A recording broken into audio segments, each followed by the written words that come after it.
Continuamos hoy nuestro estudio del capítulo 18 del segundo libro de Reyes. Y en nuestro programa anterior estábamos hablando del rey Ezequías. Y dijimos que había sido un rey sobresaliente porque ni después ni antes de él hubo otro como él entre todos los reyes de Judá. Fue un gran rey al cual Dios usó poderosamente. Y dijimos que por esa razón encontrábamos el relato de su vida 3 veces en el Antiguo Testamento. Lo encontramos en el segundo libro de Reyes, en el segundo libro de Crónicas y también en la profecía de Isaías. Vimos también que Ezequías había tratado de rebelarse contra Asiria, pero que no había tenido éxito. Y por esa razón tendría que pagar entonces rescate. Ahora, Sennacherib, dijimos, trató de aterrorizar el reino sureño de Judá y amenazó la ciudad de Jerusalén. Y vimos cómo Ezequías entregó toda la plata que fue hallada en la casa de Jehová y en los tesoros de la casa real. También quitó el oro de las puertas del templo de Jehová y de los quiciales que él mismo había cubierto con oro, y lo entregó todo al rey de Asiria. Continuaremos hoy considerando la segunda invasión de Judá por Sennacherib. Leamos los versículos 17 al 21 de este capítulo 18 del segundo libro de los Reyes. Después el rey de Asiria envió contra el rey Ezequías al Tartán, al Rabsaris y al Rabsaces, con un gran ejército desde Laquis contra Jerusalén, y subieron y vinieron a Jerusalén. Y habiendo subido, vinieron y acamparon junto al acueducto del estanque de arriba, en el camino de la heredad del lavador. Llamaron luego al rey, y salió a ellos Eliaquim, hijo de Hilcías, mayordomo, y Sebna, escriba, y Joa, hijo de Asaph, canciller. Y les dijo el Rabsaces: Decid ahora a Ezequías, así dice el gran rey de Asiria, ¿qué confianza es esta en que te apoyas? Dices, pero son palabras vacías, consejo tengo y fuerzas para la guerra, mas ¿en qué confías que te has rebelado contra mí? He aquí que confías en este báculo de caña cascada en Egipto, en el cual si alguno se apoyare, se le entrará por la mano y la traspasará. Tal es Faraón, rey de Egipto, para todos los que en él confían. Sennacherib trató de aterrorizar a Ezequías. Envió una delegación para que hablara con Ezequías. El rey, a su turno, envió oficiales al nivel de los delegados. El mensaje que Sennacherib envió a Ezequías era un directo desafío pagano contra Dios. Al parecer, Sennacherib creía que Ezequías se había aliado con Faraón. El Rabsaces le dijo que Judá se había equivocado al depender de Egipto para su ayuda. Y continuamos entonces leyendo en el versículo 22, Y si me decís, nosotros confiamos en Jehová nuestro Dios, ¿no es este aquel cuyos lugares altos y altares ha quitado Ezequías, y ha dicho a Judá y a Jerusalén, delante de este altar adoraréis en Jerusalén? Parece aquí que Sennacherib estuviera confundido. Cuando Ezequías quitó los lugares altos, Sennacherib creyó que estaba quitando los altares al Dios vivo y verdadero. No entendía que Ezequías estaba quitando de la tierra los altares e ídolos paganos, y que su acción era una acción de obediencia más bien que de sacrilegio. Los judíos solamente adoraban a Dios en un solo altar en Jerusalén. Se acercaban a Dios solo por medio de un sacrificio sangriento. Sin embargo, le pareció a Sennacherib que Ezequías había desechado a su Dios cuando más lo necesitaba. No se daba cuenta que el rey de Judá había obrado en oposición directa a las creencias y prácticas de los paganos, y por tanto, Sennacherib trató de caer en gracia entre los habitantes del pueblo y debilitar así las defensas de Ezequías. Y continuamos entonces leyendo los versículos 23 al 25 de este capítulo 18 del segundo libro de los Reyes. Ahora pues, yo te ruego que des rehenes a mi señor, el rey de Asiria, y yo te daré 2000 caballos, si tú puedes dar jinetes para ellos. ¿Cómo pues podrás resistir un capitán, al menor de los siervos de mi señor, aunque estés confiado en Egipto con sus carros y su gente de a caballo? ¿Acaso he venido yo ahora sin Jehová a este lugar para destruirlo? Jehová me ha dicho, sube a esta tierra y destrúyela. Ahora es verdad que Dios usa a las naciones extranjeras para castigar a su pueblo, pero continuemos leyendo aquí el versículo 26. Entonces dijo Eliaquim, hijo de Hilcías, y Sebna, y Joa, al Rabsaces, Te rogamos que hables a tus siervos en arameo, porque nosotros lo entendemos, y no hables con nosotros en lengua de Judá a oídos del pueblo que está sobre el muro. Ahora los judíos estaban en fila en la muralla de la ciudad de Jerusalén, observando todo lo que ocurría. Los oficiales de Judá pidieron que cualquier conversación que se llevara a cabo se hiciera en el lenguaje de los sirios, para evitar un efecto negativo sobre el pueblo. Pero el Rabsaces reacciona con gran conmoción ante tal pedido, y dice aquí en los versículos 27 al 32, Y el Rabsaces les dijo, ¿Me ha enviado mi señor para decir estas palabras a ti y a tu señor, y no a los hombres que están sobre el muro, expuestos a comer su propio estiércol y beber su propia orina con vosotros? Entonces el Rabsaces se puso en pie y clamó a gran voz en lengua de Judá, y habló diciendo, Oíd la palabra del gran rey, el rey de Asiria. Así ha dicho el rey, no os engañe Ezequías, porque no os podrá librar de mi mano. Y no os haga Ezequías confiar en Jehová, diciendo, ciertamente nos librará Jehová, y esta ciudad no será entregada en mano del rey de Asiria. No escuchéis a Ezequías, porque así dice el rey de Asiria, haced conmigo paz, y salid a mí, y coma cada uno de su vid y de su higuera, y beba cada uno las aguas de su pozo, hasta que yo venga y os lleve a una tierra como la vuestra, tierra de grano y de vino, tierra de pan y de viñas, tierra de olivas, de aceite y de miel. Y viviréis y no moriréis. No oigáis a Ezequías, porque os engaña cuando dice, Jehová nos librará. La delegación siria trató de persuadir a los judíos a capitular. Les dijo que ni Ezequías ni Dios les podían ayudar. Les dijo que sus vidas se salvarían sólo mediante la capitulación y deportación. Y si rehusaban darse por vencidos, los judíos solamente serían sujetados a un largo plazo de hambre. La capitulación de los judíos, pues, mostraría el poder de Asiria. Y continúa el Rabsaces hablando aquí en los versículos 33 al 35 y dice, ¿Acaso alguno de los dioses de las naciones ha librado su tierra de la mano del rey de Asiria? ¿Dónde está el Dios de Hamat y de Arfat? ¿Dónde está el Dios de Sepharvaim, de Ena y de Iva? ¿Pudieron éstos librar a Samaria de mi mano? ¿Qué Dios de todos los dioses de estas tierras ha librado su tierra de mi mano, para que Jehová libre de mi mano a Jerusalén? Estos versículos ciertamente muestran cuán ignorantes eran los asirios en cuanto al poder y propósito de sus conquistas anteriores. El Rabsaces entendió mal el hecho de que Dios muchas veces escoge a ciertas naciones para servidumbre, mientras escoge a otras para la liberación. Los asirios no creían que el Dios de Israel pudiera librar a su pueblo. Y los versículos finales de este capítulo 18, los versículos 36 y 37 dicen, Pero el pueblo calló, y no le respondió palabra, porque había mandamiento del rey, el cual había dicho, No le respondáis. Entonces Eliaquim, hijo de Hilcías, mayordomo, y Sebna, escriba, y Joa, hijo de Asaph, canciller, vinieron a Ezequías, rasgados sus vestidos, y le contaron las palabras del Rabsaces. Esta porción pues concluye con el reportaje de los delegados del rey Ezequías sobre las negociaciones con los embajadores o delegados del emperador sirio. Ahora en el capítulo 19 de este segundo libro de los Reyes, el rey Ezequías con gran congoja pide que Isaías ore por el pueblo de Israel ante la amenaza siria. Isaías por su parte les anima. Sennacherib envía una carta blasfema a Ezequías.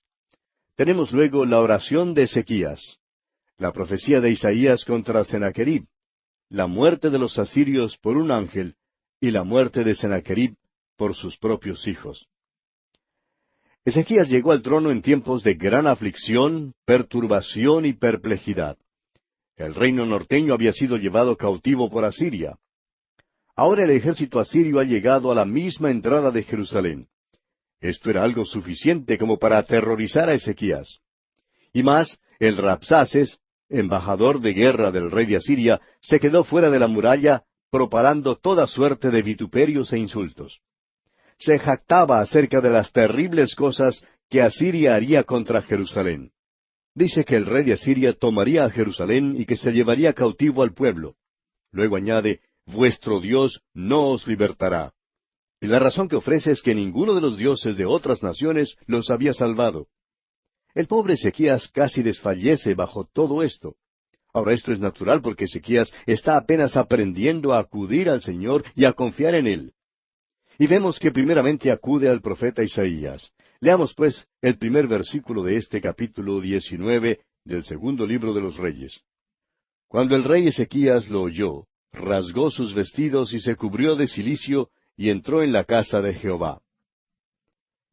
Ezequías se perturba ante toda la jactancia, el lenguaje arrogante y la amenaza de los asirios. Rasga sus vestidos, se cubre de cilicio y entra en la casa del Señor. Y ese es un buen lugar donde acudir cuando uno se encuentra en un estado de depresión mental.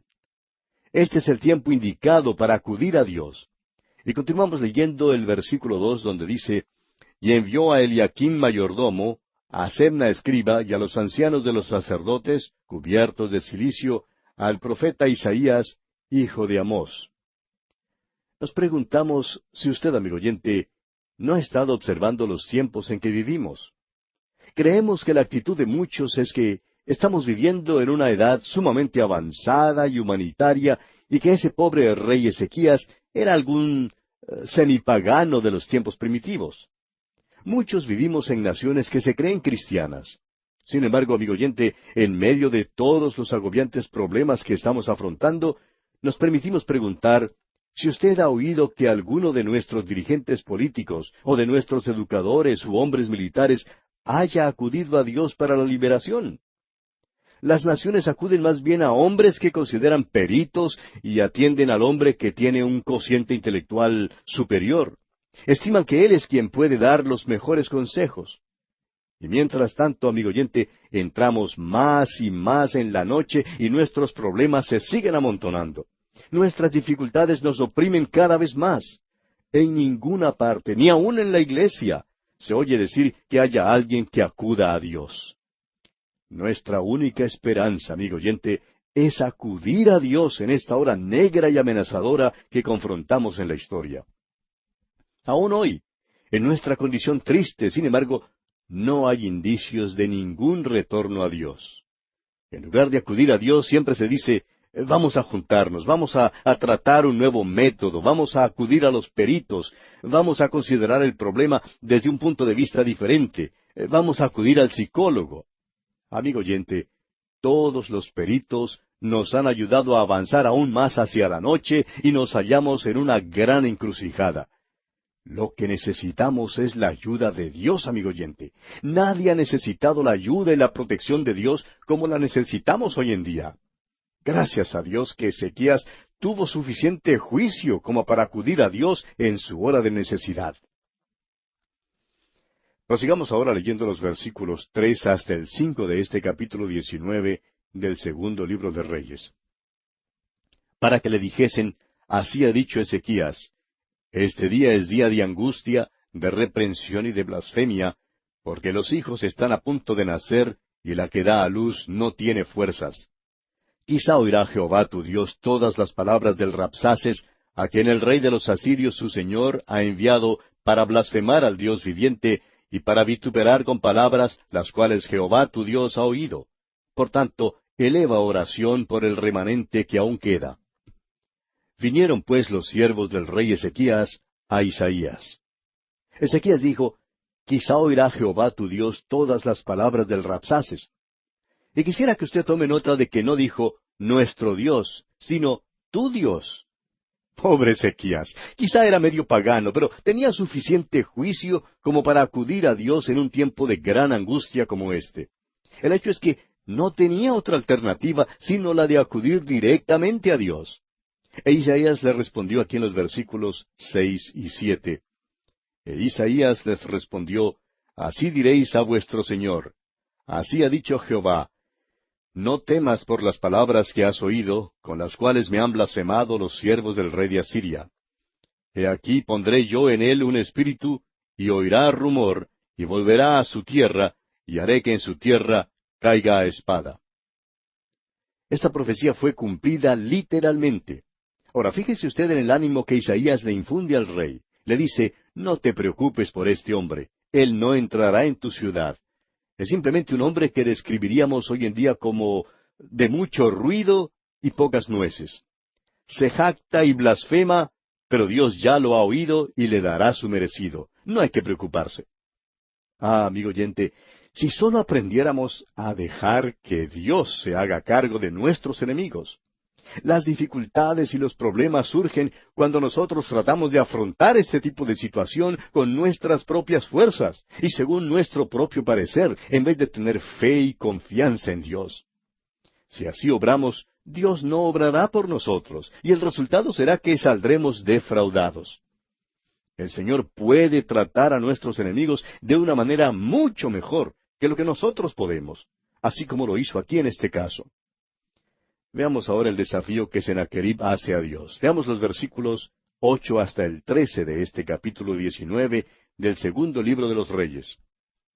Y regresando el Rabsaces, halló al rey de Asiria combatiendo contra Limna, porque oyó que se había ido de Laquis.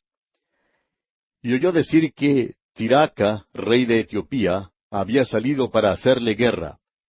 Entonces volvió él y envió embajadores a Ezequías diciendo, Así diréis a Ezequías, rey de Judá, no te engañe tu Dios en quien tú confías para decir, Jerusalén no será entregada en manos del rey de Asiria.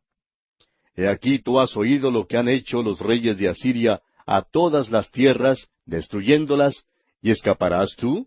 ¿Acaso libraron sus dioses a las naciones que mis padres destruyeron, esto es, Gozán, Harán, Resef, y los hijos de Edén que estaban en Telasar? ¿Dónde está el rey de Amad, el rey de Arfad, y el rey de la ciudad de Sepharvaim, de Ena y de Iva? Ahora nada le pasó inmediatamente a este rey de Asiria.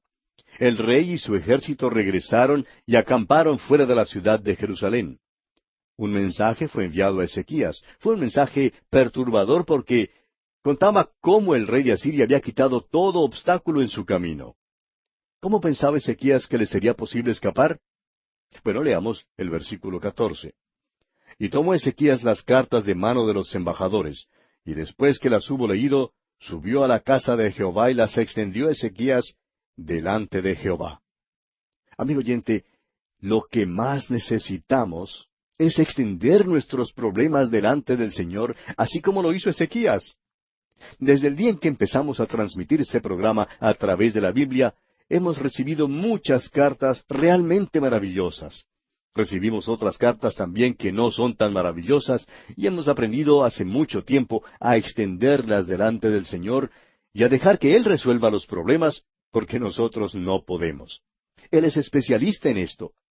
Ezequías, pues, hizo lo sabio cuando extendió las cartas delante de Dios.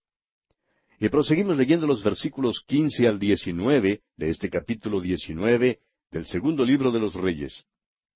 Y oró Ezequías delante de Jehová diciendo, Jehová, Dios de Israel, que moras entre los querubines, solo tú eres Dios de todos los reinos de la tierra. Tú hiciste el cielo y la tierra. Inclina, oh Jehová, tu oído y oye. Abre, oh Jehová, tus ojos y mira, y oye las palabras de Sennacherib, que ha enviado a blasfemar al Dios viviente. Es verdad, oh Jehová, que los reyes de Asiria han destruido las naciones y sus tierras, y que echaron al fuego a sus dioses, por cuanto ellos no eran dioses, sino obra de manos de hombres, madera o piedra, y por eso los destruyeron. Ahora pues, oh Jehová, Dios nuestro, sálvanos, te ruego, de su mano, para que sepan todos los reinos de la tierra, que sólo tú, Jehová, eres Dios. Amigo oyente, debemos orar así como oró Ezequías. Martín Lutero oró así.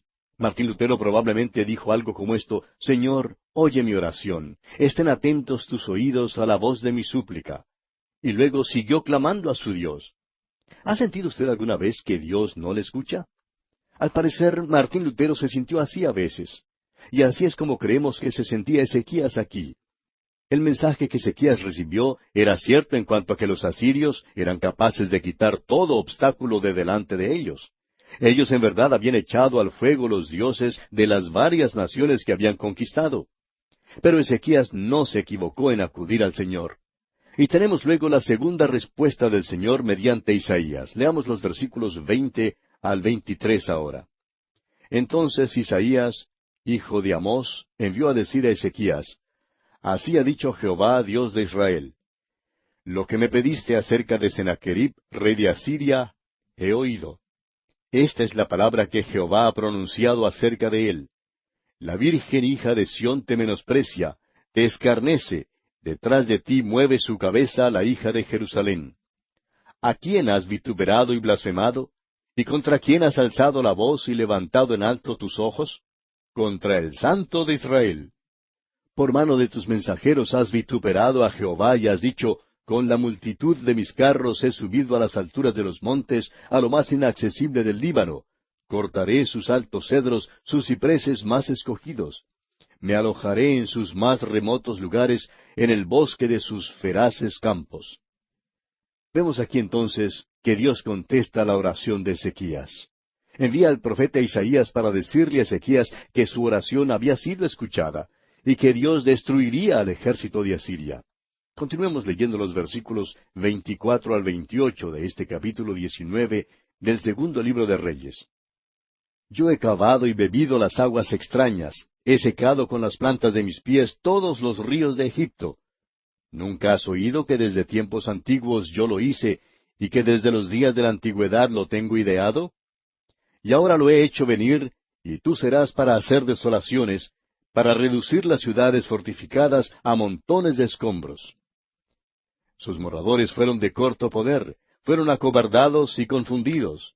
Vinieron a ser como la hierba del campo, y como hortaliza verde, como heno de los terrados, marchitado antes de su madurez. He conocido tu situación, tu salida y tu entrada, y tu furor contra mí. Por cuanto te has airado contra mí, por cuanto tu arrogancia ha subido a mis oídos, yo pondré mi garfio en tu nariz y mi freno en tus labios, y te haré volver por el camino por donde viniste. O sea que Dios le dijo a Asiria: Tú has entrado en mi tierra y te has jactado. Pondré entonces mi garfio en tu quijada y te sacaré de la tierra. Te daré una zurra y te mandaré a casa.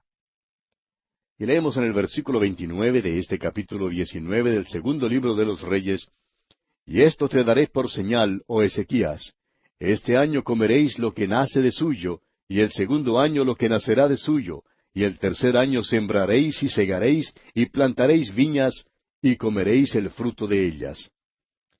El Señor se dirige ahora a Ezequías. Le describe un período de amplia cosecha de 3 años. En otras palabras, ellos podían disfrutar de lo que Asiria había sembrado, y sólo tendrían que sembrar ellos mismos al tercer año. Sennacherib y su ejército no estarían más allí para cosechar el fruto. Y continuamos leyendo en los versículos 30 al 32.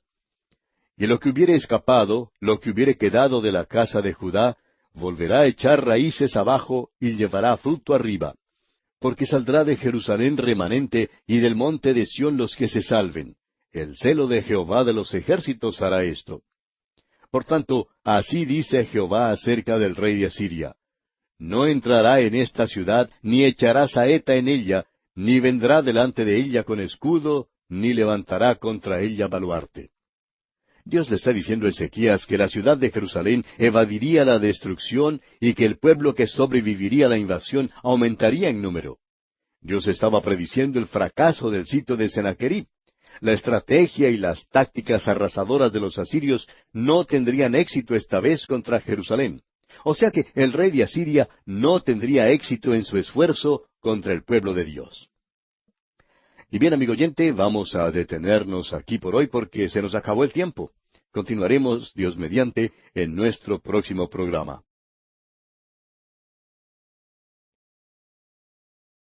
Continuamos hoy nuestro estudio del capítulo 19 del segundo libro de los Reyes. Y en nuestro programa anterior estábamos considerando la segunda respuesta de Dios al rey Ezequías por medio del profeta Isaías. Y vimos que Dios contestó la oración de Ezequías y envió al profeta Isaías para decirle a Ezequías que su oración había sido escuchada y que Dios destruiría al ejército de Asiria. Vimos también que Dios le dijo a Asiria: Tú has entrado en mi tierra y te has jactado. Pondré mi garfio en tu quijada y te sacaré de la tierra. Luego el Señor se dirigió a Ezequías y le describió un período de amplia cosecha de 3 años. En otras palabras, ellos podrían disfrutar de lo que Asiria había sembrado y solo tendrían que sembrar ellos mismos al tercer año. Sennacherib y su ejército no estarían más allí para cosechar el fruto. O sea que Dios le está diciendo a Ezequías que la ciudad de Jerusalén evadiría la destrucción y que el pueblo que sobreviviría a la invasión aumentaría en número. Dios estaba prediciendo el fracaso del sitio de Sennacherib. La estrategia y las tácticas arrasadoras de los asirios no tendrían éxito esta vez contra Jerusalén. O sea que el rey de Asiria no tendría éxito en su esfuerzo contra el pueblo de Dios. Muchas naciones habían caído ante esta terrible nación, y los asirios eran temidos en todo el mundo antiguo. Habían llegado a la muralla de Jerusalén y se habían retirado. Ahora Dios dice que los asirios estarían nuevamente allí, pero que no les sería posible cercar o sitiar a la ciudad. El hecho es que ni siquiera dispararían una sola flecha contra la ciudad. Ahora piensen esto por un momento, amigo oyente. Habría allí unos 200,000 soldados inmediatamente afuera de la muralla de Jerusalén. De entre tantos hombres, es de creerse que hubiera un soldado con un gran deseo de apretar el gatillo, alguien que simplemente quisiera ver lo que pasaría si disparaba una flecha sobre la muralla. Pero si un solo hombre disparara una flecha sobre la muralla de Jerusalén, comprobaría que Isaías no era un verdadero profeta de Dios. Pero veremos aquí que Isaías en verdad era un verdadero profeta. Leamos los versículos 33 y 34 de este capítulo 19 del segundo libro de los Reyes. Por el mismo camino que vino, volverá, y no entrará en esta ciudad, dice Jehová. Porque yo ampararé esta ciudad para salvarla, por amor de mí mismo, y por amor a David mi siervo. Dios hace muchas cosas por amor a su nombre. Hizo muchas cosas por amor a David. Y amigo oyente, David tuvo un hijo mayor, un hijo que nació de una virgen, y ese es el Señor Jesucristo. Y Dios hace muchas cosas por amor a Él. Dios salvará a los pecadores que confíen en Él como su Salvador personal. Bien, continuemos con el versículo 35 ahora. Y aconteció que aquella misma noche salió el ángel de Jehová, y mató en el campamento de los asirios a 185,000, y cuando se levantaron por la mañana, he aquí que todo era cuerpos de muertos. Nos gusta cómo termina este versículo aquí. Dice, y cuando se levantaron por la mañana, he aquí que todo era cuerpos de muertos. Amigo oyente, ellos no se despertaron por la mañana. ¿Por qué no? Pues porque estaban muertos. Aquellos que se levantaron encontraron unos 185,000 cuerpos muertos. Y tenemos luego la muerte de Sennacherib a mano de sus hijos. Leamos los versículos finales de este capítulo 19 del segundo libro de los Reyes, los versículos 36 y 37. Entonces Sennacherib, rey de Asiria, se fue y volvió a Nínive, donde se quedó. Y aconteció que mientras él adoraba en el templo de Nisroch, su dios, Adramelech y Sarecer, sus hijos, lo hirieron a espada y huyeron a tierra de Ararat. Y reinó en su lugar Esar-Adón, su hijo. Tenemos aquí que Sennacherib fue asesinado por sus propios hijos. Su muerte fue el resultado de un complot de palacio. Ahora, a su muerte, Esar-Adón, hijo de Sennacherib, reinó en su lugar. Es interesante que la profecía en cuanto a Asiria se cumplió literalmente en ese entonces. Y llegamos ahora al capítulo 20 del segundo libro de los Reyes. Y en este capítulo, Ezequías ora y su vida es prolongada. El sol retrocede 10 grados como señal de esa promesa. El profeta Isaías predice el cautiverio babilónico, y por último, Ezequías muere, y Manasés su hijo asciende al trono de Judá. Ezequías se enferma y cree que la hora de su muerte ha llegado. Ora que el Señor le sane y Dios oye su oración. Ahora creemos que este es un caso aquí que quizá hubiera sido mejor haber muerto al tiempo señalado.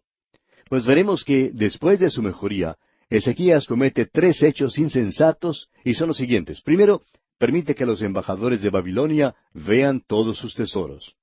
En segundo lugar, engendra a Manasés, quien llegó a ser el peor de todos los reyes. Y en tercer lugar, el corazón de Ezequías se llena de soberbia.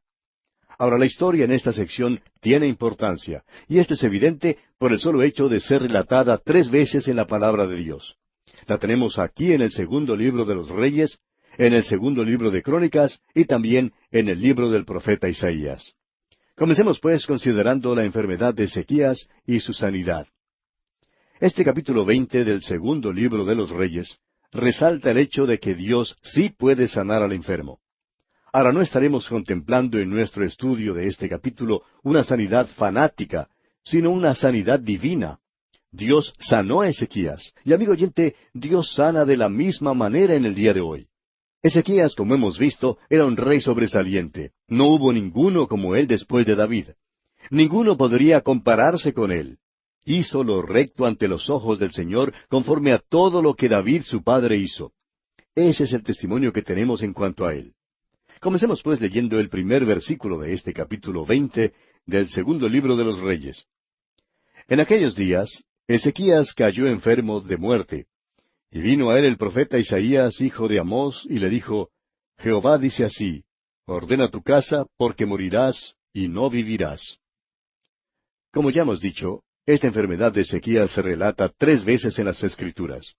La tenemos aquí en este capítulo 20 del segundo libro de los Reyes, también en el capítulo 32 del segundo libro de Crónicas, y finalmente en el capítulo 38 de la profecía de Isaías.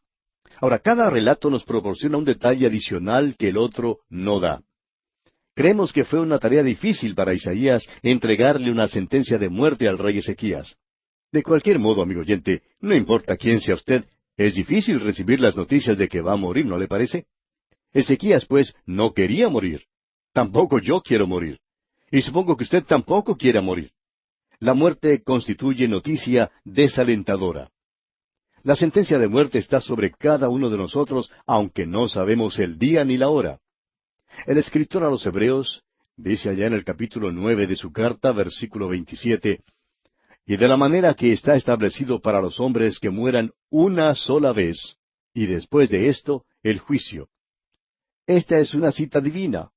Aun si cada uno de nosotros supiéramos el momento exacto en que íbamos a morir, no cambiaríamos nuestro modo de vivir. Aún muchos hermanos dicen, bueno, la muerte es algo que viene por allá en el futuro. No me preocupo ahora por ella.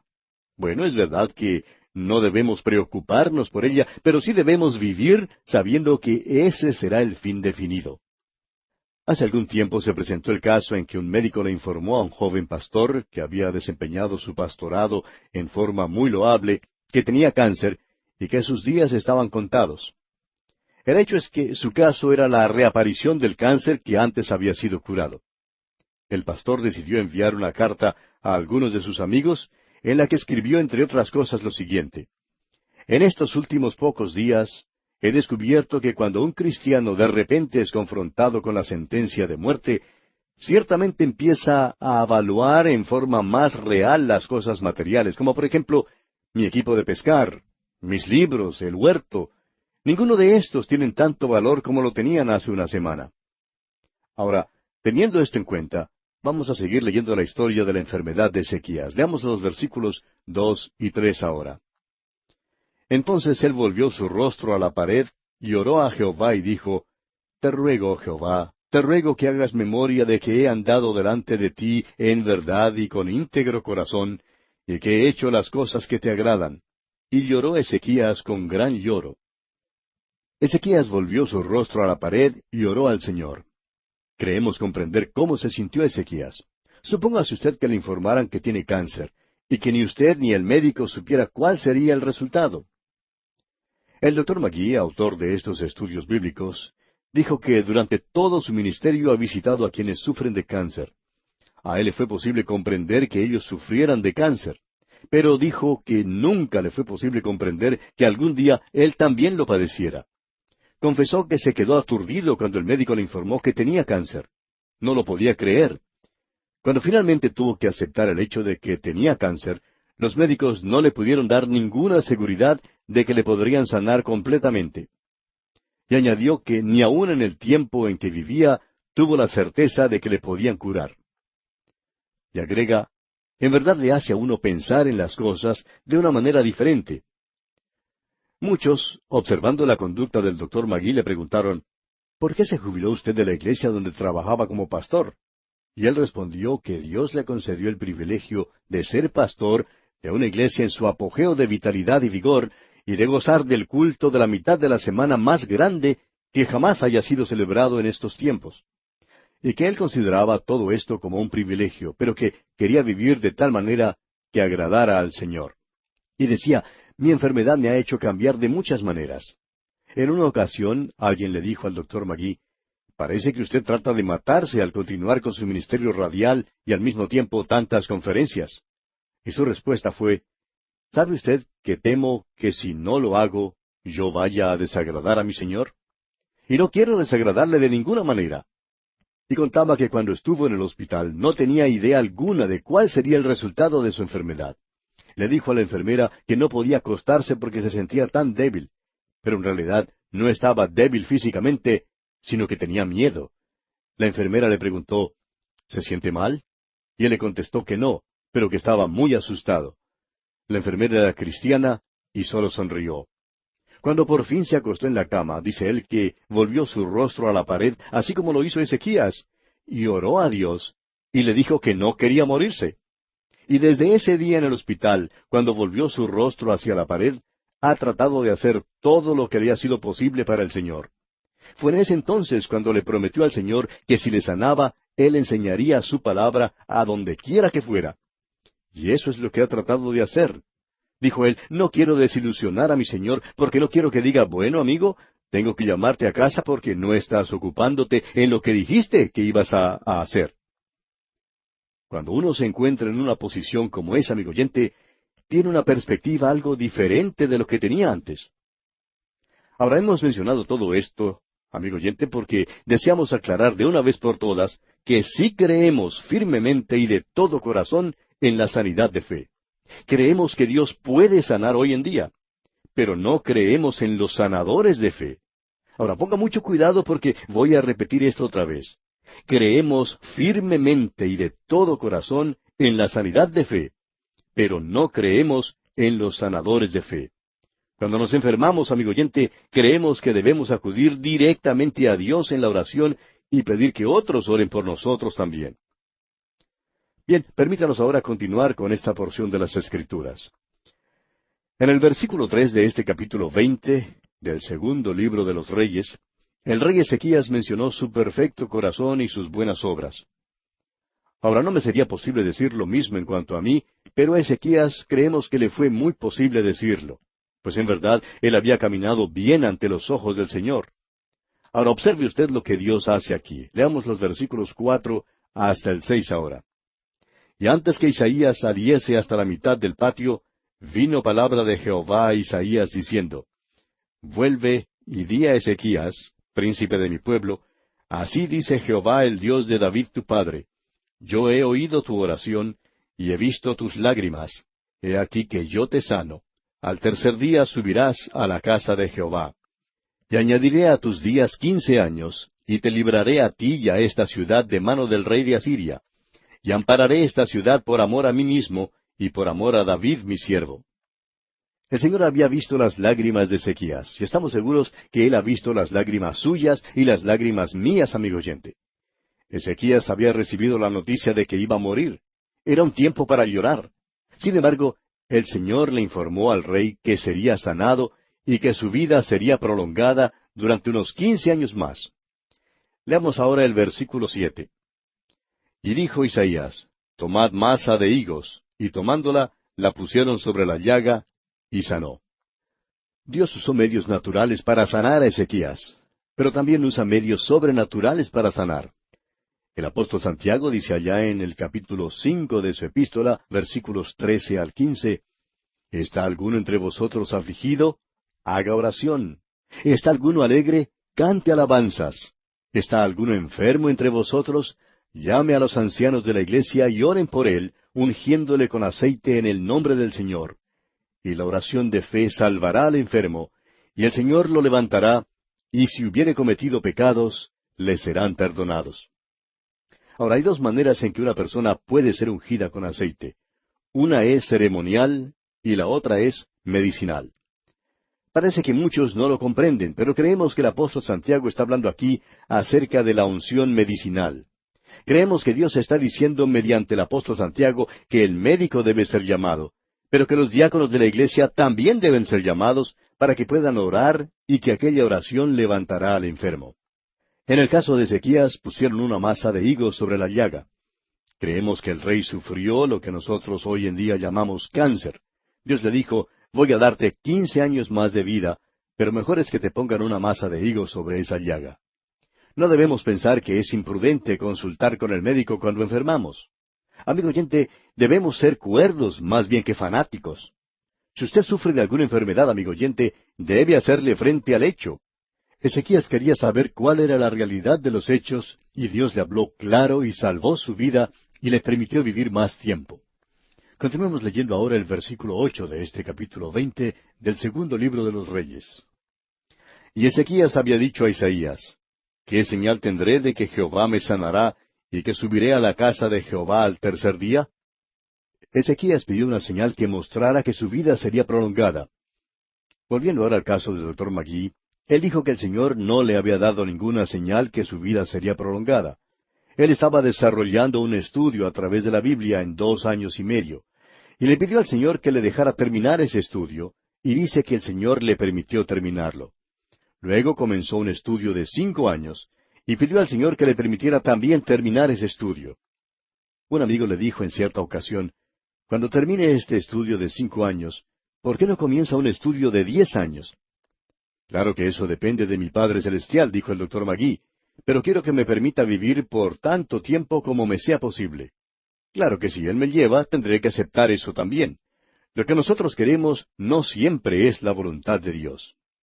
En la iglesia primitiva, por ejemplo, Santiago fue un mártir. Lo mataron a pedradas. Al contrario, Pedro fue librado de la cárcel. Ahora no sabemos por qué uno fue librado mientras el otro tuvo que ser mártir.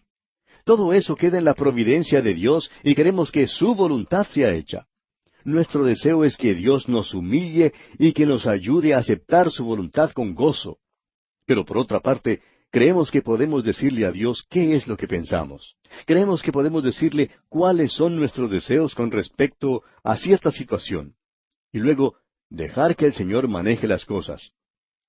Bien, prosigamos con los versículos 9 hasta el 11 de este capítulo 20 del segundo libro de los Reyes. Respondió Isaías, esta señal tendrás de Jehová, de que hará Jehová esto que ha dicho. ¿Avanzará la sombra 10 grados, o retrocederá 10 grados? Y Ezequías respondió, fácil cosa es que la sombra decline 10 grados, pero no que la sombra vuelva atrás 10 grados. Entonces el profeta Isaías clamó a Jehová, e hizo volver la sombra por los grados que había descendido en el reloj de Acaz 10 grados atrás. Dicen que si uno acomoda nuestro calendario actual al día prolongado de Josué, cuando el sol se detuvo, pues que faltan unos 45 minutos más. Aquí, al volver atrás el tiempo, como señal para Ezequías, completa ese tiempo, haciendo un día completo. Para decir verdad, amigo oyente, el Señor simplemente reajustó su reloj y le dio esto como señal a Ezequías. Ahora, después de su sanidad, Ezequías cometió 3 hechos insensatos. En primer lugar, mostró sus riquezas y sus defensas a los embajadores de Babilonia. Leamos los versículos 12 y 13 de este capítulo 20 del segundo libro de los Reyes.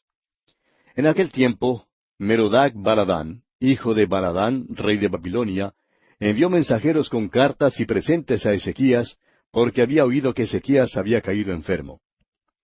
Y Ezequías los oyó y les mostró toda la casa de sus tesoros, plata, oro y especias, y ungüentos preciosos, y la casa de sus armas, y todo lo que había en sus tesoros.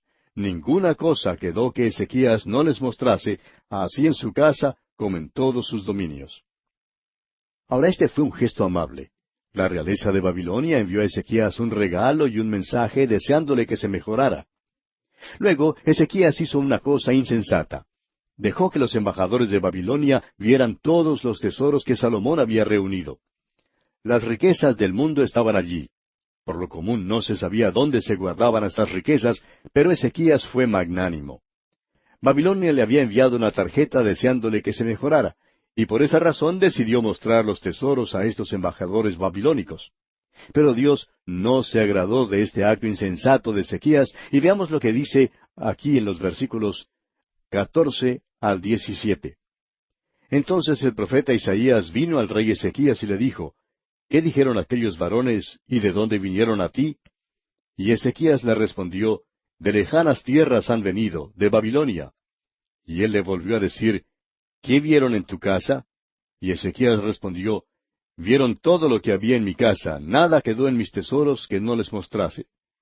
Entonces Isaías dijo a Ezequías, oye palabra de Jehová. He aquí vienen días en que todo lo que está en tu casa y todo lo que tus padres han atesorado hasta hoy será llevado a Babilonia sin quedar nada, dijo Jehová. Ezequías dio una excursión a los embajadores de Babilonia.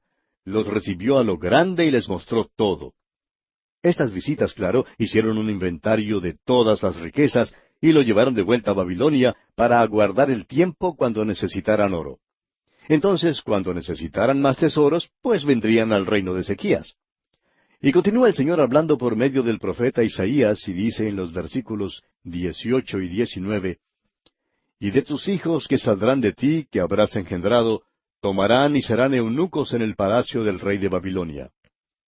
Entonces Ezequías dijo a Isaías, la palabra de Jehová que has hablado es buena. Después dijo, habrá al menos paz y seguridad en mis días. Isaías le dice a Ezequías lo que le pasará a su descendencia. Serán llevados cautivos y llegarán a ser eunucos en el palacio del rey de Babilonia. Pero no nos gusta la respuesta que Ezequías le dio a Isaías. En realidad, no constituyó ninguna confesión de pecado. Quiso más bien la paz en sus propios tiempos y no mostró ningún interés en su descendencia sobre la cual caería la catástrofe venidera. Los dos últimos versículos de este capítulo 20 del segundo libro de los Reyes nos hablan de la muerte de Ezequías, aspecto que dejaremos para nuestra consideración en nuestro próximo programa, Dios mediante, porque nuestro tiempo por hoy ya ha concluido.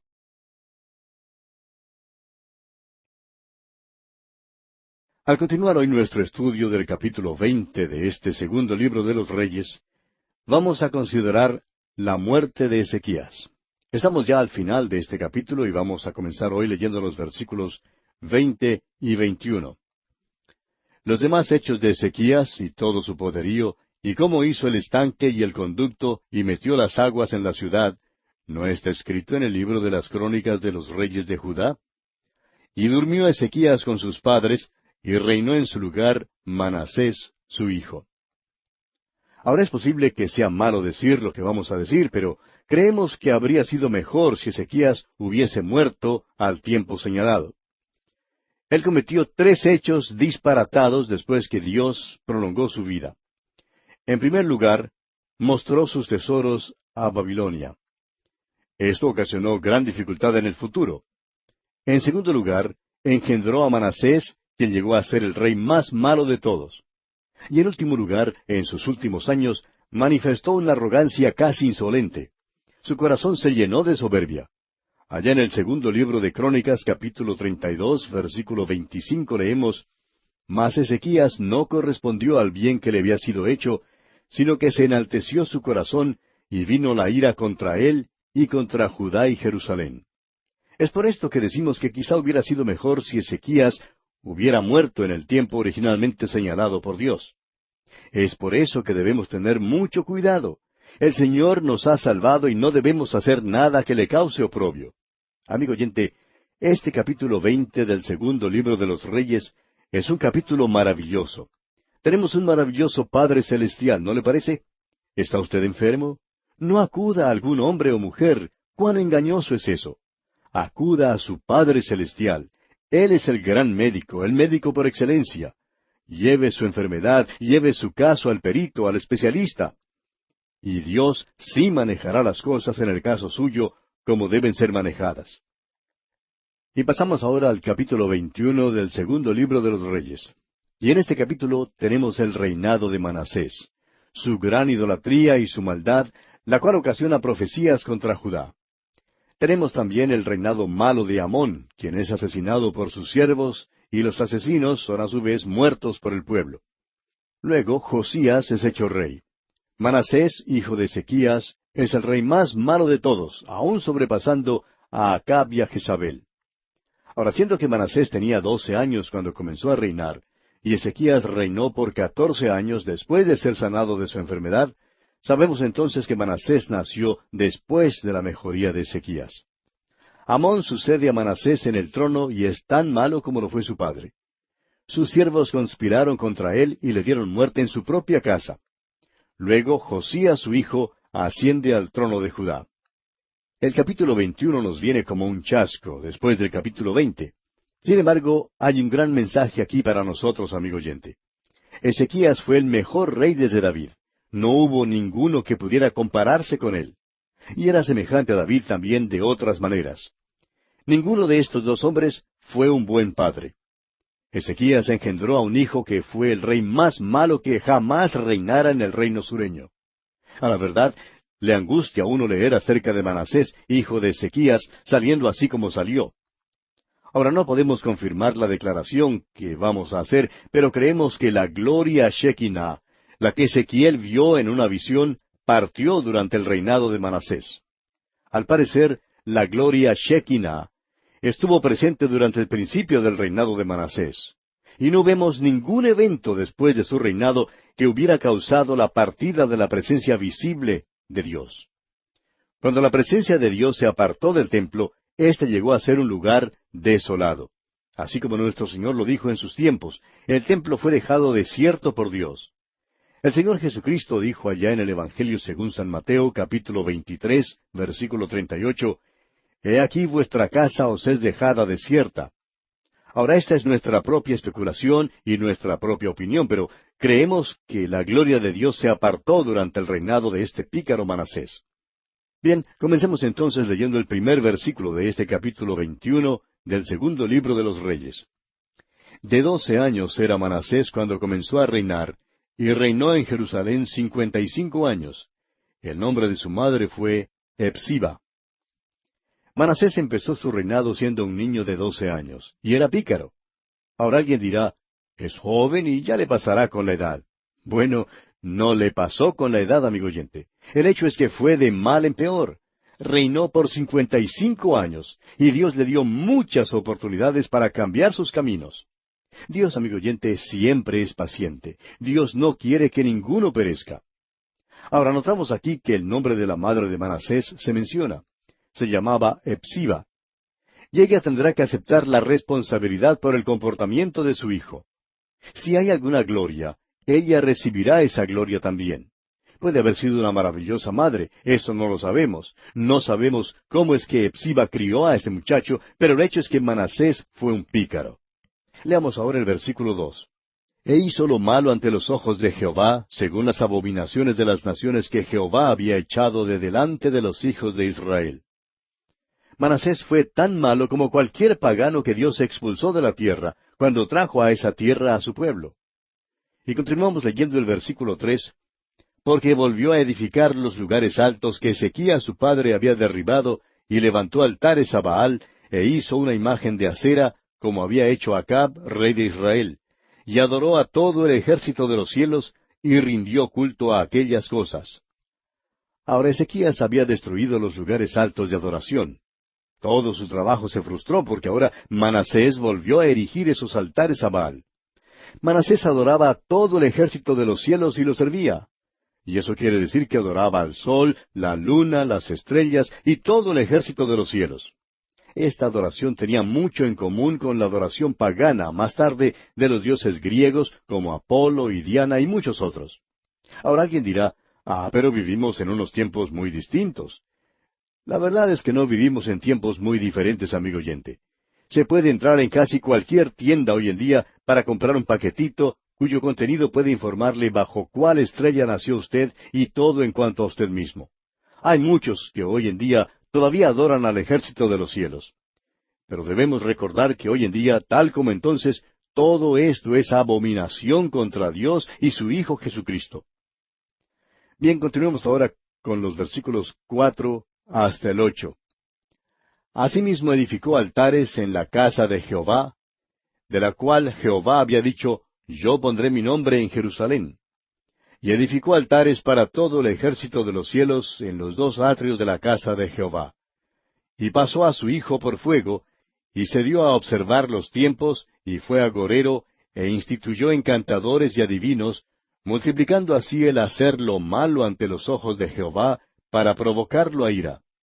Y puso una imagen de acera que él había hecho en la casa de la cual Jehová había dicho a David y a Salomón su hijo, Yo pondré mi nombre para siempre en esta casa y en Jerusalén, a la cual escogí de todas las tribus de Israel.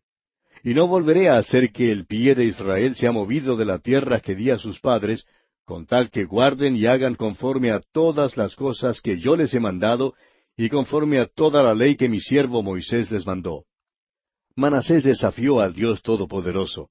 Edificó altares paganos en la misma ciudad de la cual Dios había dicho, Yo pondré mi nombre aquí, y no quiero que edifiquen aquí otros templos paganos. Y claro que Jerusalén era esa ciudad. Y no solo eso, no solo edificó altares paganos en la ciudad, sino que los edificó hasta en el mismo templo. Aún hizo que sus propios hijos pasaran por el fuego. Esto quiere decir que reavivó el sacrificio humano en aquel entonces. Tenía la costumbre de calentar al rojo vivo una imagen y luego meter en ella a un bebé. Lo que hacían, pues, era nada menos que satánico. Ahora esta gente no lo sabía, pero se estaban preparando para viajar. Dios los había puesto en aquella tierra prometida y había prometido guardarlos allí con tal que le obedecieran. Pero no obedecieron y por tanto veremos que muy pronto serán llevados cautivos a Babilonia. Continuemos ahora leyendo el versículo 9 de este capítulo 21 del segundo libro de los Reyes. Mas ellos no escucharon, y Manasés los indujo a que hiciesen más mal que las naciones que Jehová destruyó delante de los hijos de Israel. Ahora no es que Manasés fue tan malo como los paganos, sino que fue peor que los paganos. Y tenemos noticias para él. El pueblo se irá de esta tierra. Dios no permitió que se queden allí, debido a su maldad. Consideremos ahora la reprensión contra Manasés, sus otros pecados y su muerte. Prosigamos leyendo los versículos 10 hasta el 13 de este capítulo 21 del segundo libro de los Reyes. Habló pues Jehová por medio de sus siervos los profetas, diciendo, Por cuanto Manasés, rey de Judá, ha hecho estas abominaciones, y ha hecho más mal que todo lo que hicieron los amorreos que fueron antes de él, y también ha hecho pecar a Judá con sus ídolos, por tanto, así ha dicho Jehová el Dios de Israel. He aquí yo traigo tal mal sobre Jerusalén y sobre Judá, que al que lo oyere le retiñirán ambos oídos. Y extenderé sobre Jerusalén el cordel de Samaria y la plomada de la casa de Acab, y limpiaré a Jerusalén como se limpia un plato, que se friega y se vuelve boca abajo. Así como Dios había juzgado al rey Acab y al pueblo de Israel, Dios ahora juzgará a Jerusalén y a Judá. Dios dijo que iba a limpiar a Jerusalén, así como un hombre limpia un plato. Es decir, Dios iba a fregar algunos platos ahora. Dios iba a expulsarlos de esa tierra. Amigo oyente, ¿ha creído usted por algún momento que usted no tenía necesidad de Dios? Puede ser que usted sea muy vivo y que haya conocido mucho del mundo, pero usted está caminando sobre la tierra de Dios. Inhala su aire, disfruta de su sol y bebe su agua.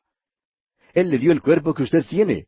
Permítanos pues decirle que Dios dice que de vez en cuando Él lava la loza. Las naciones de todos los siglos están acostadas a lo largo de la carretera del tiempo y están en ruinas. ¿Sabe usted por qué? Porque hicieron lo mismo que nosotros hacemos hoy. Vivieron sin Dios, dijeron que no necesitaban a Dios. Y resulta que nosotros estamos diciendo lo mismo, decimos que no necesitamos a Dios. Amigo oyente, Dios dijo que iba a limpiar a Jerusalén así como un hombre limpia un plato. Y proseguimos ahora leyendo los versículos 14 y 15 de este capítulo 21 del segundo libro de los Reyes. Y desampararé el resto de mi heredad, y lo entregaré en manos de sus enemigos, y serán para presa y despojo de todos sus adversarios. Por cuanto han hecho lo malo ante mis ojos, y me han provocado a ira, desde el día que sus padres salieron de Egipto hasta hoy. Dios dice que quitará su dedo del dique y el enemigo entrará entonces como una inundación. Continuemos ahora considerando a Manasés. Veamos el versículo 16. Fuera de esto, derramó Manasés mucha sangre inocente en gran manera, hasta llenar a Jerusalén de extremo a extremo, además de su pecado con que hizo pecar a Judá, para que hiciese lo malo ante los ojos de Jehová. Cuando un hombre o una nación peca, no peca de una sola manera, sino de muchas maneras. Y nosotros nos hemos olvidado de Dios, amigo oyente, a tal punto que se está aceptando la inmoralidad como algo normal. Hay desorden, hay asesinato. Algunas compañías se están mudando de las ciudades más grandes para tratar de escapar del desorden. Pues bien, amigo oyente, no se puede huir de eso hasta cuando el pueblo se vuelva a Dios. Ese es el primer paso. Manasés fue culpable de homicidio, hizo lo malo ante los ojos de Jehová. Y continuamos leyendo ahora los versículos 17 y 18. Los demás hechos de Manasés y todo lo que hizo y el pecado que cometió, ¿no está todo escrito en el libro de las crónicas de los reyes de Judá? Y durmió Manasés con sus padres, y fue sepultado en el huerto de su casa, en el huerto de Usa, y reinó en su lugar Amón su hijo. Esta es, pues, la historia de Manasés. No hay mucho que decir de él, excepto que fue malo y depravado y que al fin murió. Tenemos luego el reinado de Amón sobre Judá. Leamos los versículos 19 al 22 de este capítulo 21 del segundo libro de los Reyes. De 22 años era Amón cuando comenzó a reinar, y reinó 2 años en Jerusalén. El nombre de su madre fue Mesulemet, hija de Harús, de Jotba. E hizo lo malo ante los ojos de Jehová, como había hecho Manasés su padre. Y anduvo en todos los caminos en que su padre anduvo, y sirvió a los ídolos a los cuales había servido su padre, y los adoró.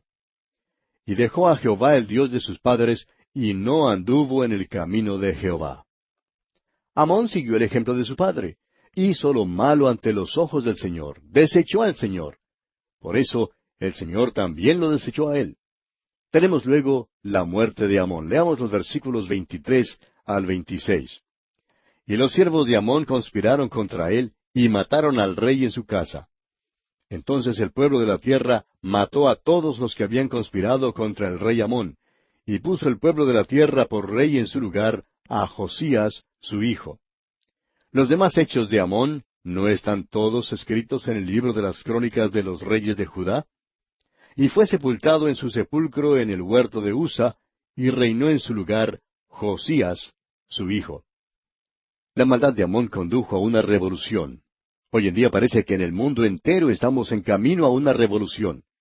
Es una lástima que nuestros líderes parezcan tener interés solamente en ser elegidos. Parece que están dispuestos a vender a su país para poder lograr sus deseos. Vivimos en tiempos peligrosos, amigo oyente. Ahora esta sección nos conduce al último de los grandes reyes. Uno de los avivamientos más grandes ocurrió durante su reinado. Llegamos pues al capítulo 22 del segundo libro de los Reyes. En este capítulo tenemos el buen reinado de Josías, quien se ocupa en reparar el templo. Hilcías halla un libro de la ley, y por último tenemos la profecía de Hulda. En los capítulos 22 y 23 veremos que Josías empieza a reinar cuando tiene 8 años, y reina por 31 años. Es uno de los mejores reyes entre los que reinaron después de Salomón. Un gran avivamiento llega a la nación. Hilcías, el sumo sacerdote, es su consejero y ayudante. Tenemos luego los 7 pasos del avivamiento que son, en primer lugar, el templo es reparado. En segundo lugar, hay un regreso a la palabra de Dios. En tercer lugar, el pueblo es convencido de su pecado. En cuarto lugar, hay una extirpación de la idolatría. Quinto, hay asimismo una extirpación de la inmoralidad. En sexto lugar, se reinstaura la celebración de la Pascua. Y en séptimo lugar, hay más reformación. Al finalizar esta sección en el capítulo 23, veremos que Josías es muerto por Faraón Necao, rey de Egipto. Joacás, hijo de Josías, reina por 2 meses, y luego el rey de Egipto hace rey a Eliaquim, otro hijo de Josías, y cambia su nombre por el de Joacim.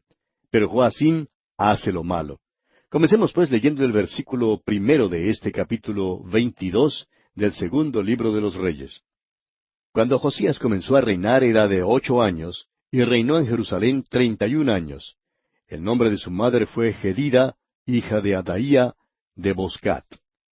Sin duda que usted ha notado que algunos de estos reyes eran muy jóvenes cuando empezaron a reinar.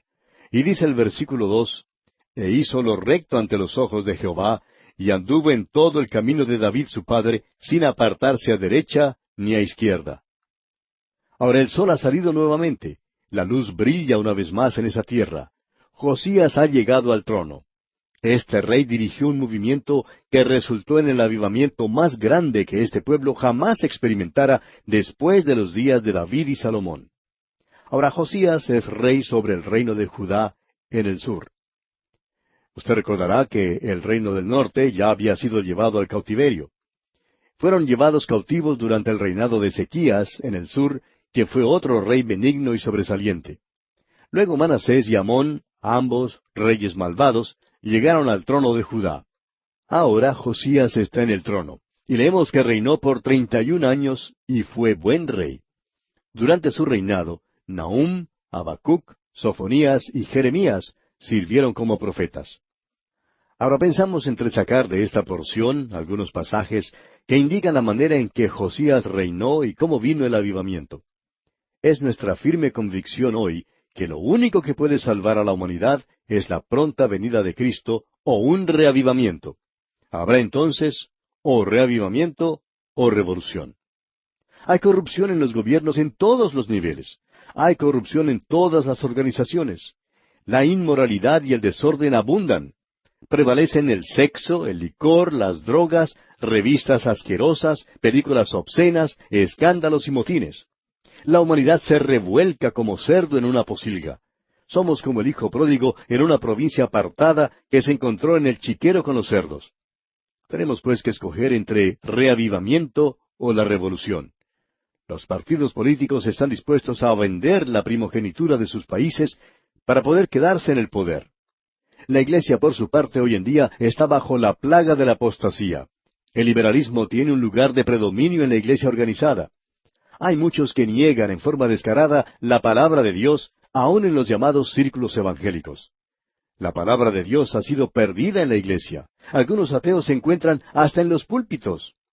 Lo primero que tenemos que reconocer, amigo oyente, es que el reavivamiento es personal e individual. No creemos que el reavivamiento empiece como un movimiento en masa. No creemos que haya comenzado así en el pasado. Lo que necesitamos hoy, amigo oyente, no es que los políticos llamen aviesos a otros políticos. Lo que necesitamos es que un político diga, me he equivocado, pienso volverme a Dios ahora. Luego necesitamos otros políticos que sigan ese ejemplo. Sería extraño y tememos que hasta asustaría a nuestras naciones. Pero eso es lo que necesitamos, amigo oyente. Necesitamos hombres en nuestros países que digan como el salmista, pronto está mi corazón, oh Dios, mi corazón está dispuesto. Bien, continuemos ahora con el capítulo 22 del segundo libro de los Reyes y leamos los versículos 3 hasta el 6. A los 18 años del rey Josías, envió el rey a Safán, hijo de Azalía, hijo de Mesulam, escriba, a la casa de Jehová diciendo, Ve al sumo sacerdote Hilcías, y dile que recoja el dinero que han traído a la casa de Jehová, que han recogido del pueblo los guardianes de la puerta, y que lo pongan en manos de los que hacen la obra, que tienen a su cargo el arreglo de la casa de Jehová, y que lo entreguen a los que hacen la obra de la casa de Jehová, para reparar las grietas de la casa. A los carpinteros, maestros y albañiles, para comprar madera y piedra de cantería, para reparar la casa. Lo segundo que Josías hizo fue reparar el templo. Lo primero que hizo fue hacerlo recto ante los ojos de Jehová. Ahora, el templo no estaba en uso cuando Josías llegó al trono. Se había convertido en un tipo de almacén, un depósito de sobras y desechos. Mandó pues al pueblo que trabajara y que se ocupara en reparar el templo. La iglesia hoy en día es muy semejante al templo en los tiempos de Josías. Está en gran necesidad de reparación. No estamos hablando en cuanto a los edificios. Hay muchos hermosos edificios que sirven como templos, pero no nos referimos a ellos. Muchas de nuestras iglesias de teología más conservadora hoy en día están separadas por contienda y riñas ociosas. Tienen edificios grandes y bellos, pero amigo oyente, el Espíritu de Dios no está allí. Parece como si el Señor Jesucristo hubiera dicho, vuestra casa os es dejada desierta. La iglesia ya no se ocupa en testificar, aunque ese es su deber. La iglesia debe testificar por el Señor. Josías, pues, acabó con toda la idolatría que había en la ciudad de Jerusalén. Los ídolos que habían sido levantados por su abuelo Manasés ahora habían sido quitados. La casa de Dios estaba deteriorada y las órdenes de Josías eran de reparar el templo. Y amigo oyente, si hay reavivamiento, tendrá que ser entre el pueblo de Dios. Aquí es donde la reparación tiene que comenzar. Bien, vamos a detenernos aquí por hoy, amigo oyente, porque nuestro tiempo ya ha concluido. Continuaremos Dios mediante en nuestro próximo programa.